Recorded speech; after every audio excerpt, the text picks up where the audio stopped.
निरीक्षण किया कि कितने व्यक्ति वहाँ ठहरे हुए हैं। लोग यहाँ घूम रहे हैं, उनको पता ही नहीं है कि हमारे शहर में रैन बसेरा है। करके इनसे पूछा जाएगा कि आपका जो रैन बसेरा है वो फंक्शनल क्यों नहीं है, वहाँ एक भी व्यक्ति क्यों नहीं है।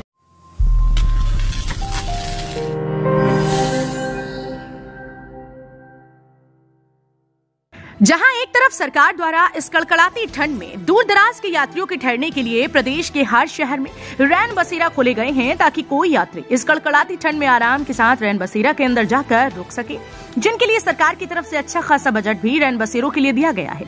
लेकिन कुछ अधिकारी सरकार की इस योजना को पूरी तरह से विफल साबित करके सरकार को बदनाम करने का काम कर रहे हैं। जी हाँ, बिल्कुल ठीक सुन रहे हैं आप। हम बात कर रहे हैं सोहना नगर परिषद की, जहां दरअसल सोहना नगर परिषद के अधिकारी व कर्मचारी दोनों हाथों से सरकारी धन को लूटने में ही नहीं लगे, बल्कि सरकार को बदनाम करने के लिए भी पूरी कोशिश करने में लगे हुए हैं। लेकिन जनाब, ऐसा नहीं है। यहाँ पर इस तरह के अधिकारी भी मौजूद हैं जो सरकार की योजनाओं को अमली जामा पहनाने के लिए खुद ही नहीं बल्कि अपनी धर्मपत्नी के साथ रात्रि में उस समय औचक निरीक्षण करने के लिए निकले हुए हैं जिस समय सोहना सोया हुआ था और हरियाणा वरदान मीडिया ग्रुप की टीम लाइव थी।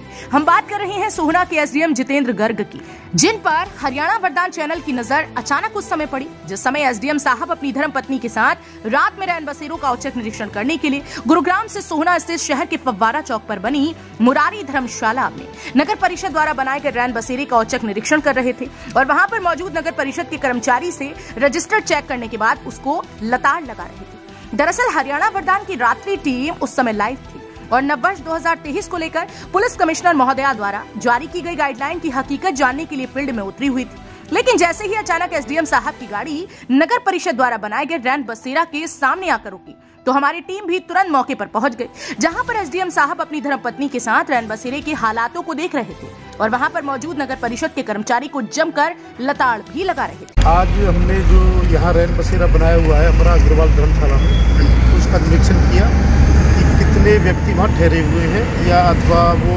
फंक्शनल है या नहीं। तो वहाँ जाने पर पता चला कि वहाँ कोई भी व्यक्ति नहीं था। इसका कारण ये था कि इन्होंने किसी तरीके की कोई एडवर्टाइजमेंट नहीं की।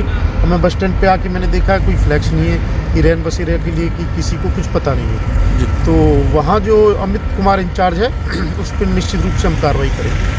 तो सर कितना बजट इसके ऊपर खर्च होता है? ये कहाँ रैन बसेरे बनाने में? ये तो अकॉर्डिंग टू जो पर्सन्स होते हैं उनको स्टे करना होता है, उसके अकॉर्डिंग होता है जी। बाकी मैं यहाँ देख रहा हूँ कुछ लोग यहाँ घूम रहे हैं, उनको पता ही नहीं है कि हमारे शहर में रैन बसेरा है। बता दें कि सरकार के दिशा निर्देश अनुसार हर वर्ष सर्दियों के इस समय में नगर परिषद द्वारा रैन बसेरा बनाया जाता है, जहाँ पर हर साल लाखों रुपए का बजट रैन बसेरा के नाम पर नगर परिषद के अधिकारियों द्वारा खर्च भी किया जाता है। लेकिन अफसोस इस बात का है कि इस कड़कड़ाती ठंड में औचक निरीक्षण के दौरान एक भी यात्री एसडीएम साहब को रैन बसेरा के अंदर मौजूद नहीं मिला, जबकि नगर परिषद के रिकॉर्ड में रैन बसेरा के अंदर रोजाना यात्री ठहरते हैं। इतना ही नहीं, नगर परिषद द्वारा रैन बसेरा कहां पर बनाया गया है उसके लिए किसी तरह का कोई प्रचार नहीं किया गया और ना ही कोई होर्डिंग वगैरह लगवाए गए हैं ताकि यात्रियों को रैन बसेरा की जानकारी मिल सके। अगर हम बात करें एसडीएम साहब के औचक निरीक्षण की, तो एसडीएम साहब ने सबसे पहले शहर के फव्वारा चौक स्थित बनी मुरारी धर्मशाला का औचक निरीक्षण किया, जहां पर नगर परिषद द्वारा रैन बसेरा बनाया गया है और फिर वहां से सोहना बस स्टैंड का निरीक्षण करने के लिए निकल गए, जहां पर रैन बसेरा के लिए होर्डिंग लगाने की बात कही गई थी। लेकिन एसडीएम साहब को ना तो बस स्टैंड पर कोई होर्डिंग मिला और ना ही रैन बसेरा। लेकिन निरीक्षण के समय एसडीएम साहब को बस स्टैंड के अंदर कई यात्री तो जरूर मिले जो अपने रुकने के लिए स्थान तलाशते हुए घूम रहे थे। वहीं इस औचक निरीक्षण के दौरान जब हरियाणा वरदान की टीम ने एसडीएम साहब से बात की तो आप खुद ही सुन लीजिए कि एसडीएम साहब ने सोहना नगर परिषद के अधिकारियों के लिए क्या कहा।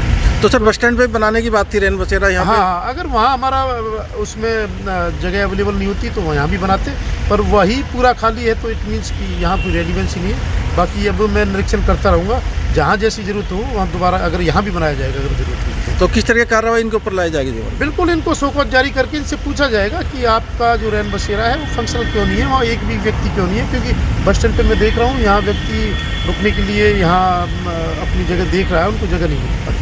तो सुना आपने किस तरह से नगर परिषद के अंदर लूट मचाई हुई है, कहीं सफाई के नाम पर तो कहीं अवैध निर्माण के नाम पर। हालांकि एसडीएम साहब की कार्यवाही अभी बाकी है, नोटिस जारी करके अधिकारियों से जवाब मांगा जाएगा और उसके बाद आगामी कार्यवाही भी अमल में लाई जाएगी। लेकिन जिस तरह से सोहना के अंदर नगर परिषद के अधिकारियों द्वारा सरेआम लूट मचाकर सरकार को बदनाम करने का काम किया जा रहा है, ये वास्तव में ही सरकार के लिए चिंता का विषय है। लेकिन देखने वाली बात यहाँ होगी कि नगर परिषद में लूट मचाने वाले विधायक से आशीर्वाद प्राप्त इस अधिकारी के खिलाफ प्रदेश के मुखिया किस तरह की कार्यवाही अमल में लाती है। हरियाणा वरदान के लिए सोहना से संवाददाता विशाल राघव की रिपोर्ट। बहरहाल इस पूरी खबर को लेकर क्या कुछ आपका कहना है, कमेंट में जरूर बताएं और इसी तरह की खबरों से खुद को अपडेट रखने के लिए तुरंत सब्सक्राइब करें आपका अपना चैनल हरियाणा वरदान न्यूज। अगर आप फेसबुक पर इस खबर को देख रहे हैं तो हमारे फेसबुक पेज को जरूर लाइक और फॉलो करें। धन्यवाद। देश व प्रदेश की खबरों को सबसे पहले देखने के लिए हरियाणा वरदान चैनल को सब्सक्राइब करें, लाइक करें व शेयर करें।